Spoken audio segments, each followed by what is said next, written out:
Bashkëbiseduesit të cilët janë mysafir në programet e lajmeve në media, transmetojnë mesazhe të rëndësishme për publikun dhe ndikojnë në masë të madhe në opinionin publik. Ata janë njerëz që japin ekspertizën ose vizionin e tyre për ndodhit. Kështu mund të ndikojnë shumë në forcimin e qëndrimeve ose percepcioneve tek audienca. Nga numri i përgjithshëm i mysafirëve ose bashkëbiseduesve në lajme qendrore ditore, më pak se 1/4 ishin gra. Barazia gjinore midis bashkëbiseduesve në lajme qendrore ditore le një përshtypje të rremtë të ekuilibrit gjinor, si dhe për rëndësinë e mendimit dhe ekspertizës së grave për zhvillimet në ato fusha.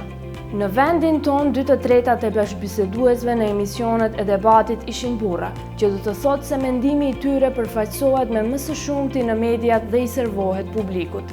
Perspektiva dhe ekspertiza e femrave është e padukshme në lidhje me temat e diskutuara dhe krijon një imazh publik jo real që burrat janë ata mendimi të cilëve është i rëndësishëm.